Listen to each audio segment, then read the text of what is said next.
Morning. Found the commercial. So enjoy. I hope this makes it to you. Comply, and you did not comply. In fact, over 1 million of you signed our petition saying as much. And today, together, we kicked the government's ass. Today, the Supreme Court decided by a huge majority of 6-3 to stay the Biden administration's unconstitutional private employer vaccine mandate.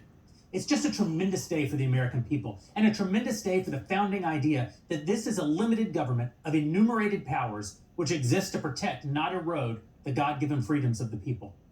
More, the court stay will prevail even if the Sixth Circuit somehow rules in favor of the Biden administration at some future date. This spells all but certain doom for OSHA's unimaginable overreach into the private health decisions of some 85 million Americans whose only crime is having a job at a company with more than 100 employees. According to the order, the Supreme Court said, quote, although COVID-19 is a risk that occurs in many workplaces, it's not an occupational hazard in most. COVID-19 can and does spread at home, in schools, during sporting events, and everywhere else that people gather. That kind of universal risk is no different from the day-to-day dangers that all face from crime, air pollution, or any number of communicable diseases. Permitting OSHA to regulate the hazards of daily life simply because most Americans have jobs and face those same risks while on the clock would significantly expand OSHA's regulatory authority without clear congressional authorization.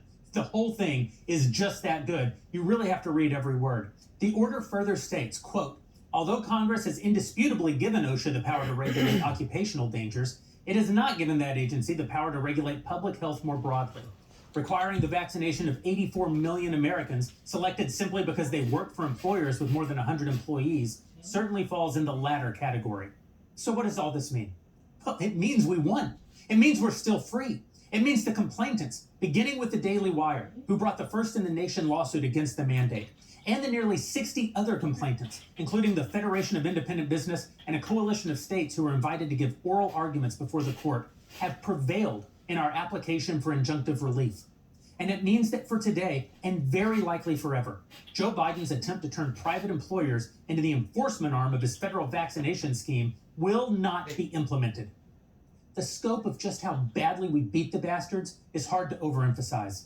Writing in concurrence with the order, Justices Gorsuch, Thomas, and Alito point out that had OSHA's rule been allowed to stand, quote, the law would afford OSHA almost unlimited discretion. Says the concurring opinion, quote, the question before us is not how to respond to the pandemic, but who holds the power to do so. The answer is clear. Under the law as it stands today, that power rests with the states and Congress, not OSHA. If the court were to grant such emergency powers, say the justices, declaration of emergencies would never end, and the liberties our Constitution's separation of powers seek to preserve would amount to little. Total victory. Not just for the millions of Americans who've exercised their right not to be vaccinated, but the millions more who oppose the tyranny of this mandate regardless of their vaccine status. And utter defeat for the Biden government, which sought to enforce its will on the American people, literally into the veins of the American people, at threat of financial ruin just because they're convinced that they know better than you do. Drink their tears, my friends, and enjoy your freedom. By the grace of God, you still have it.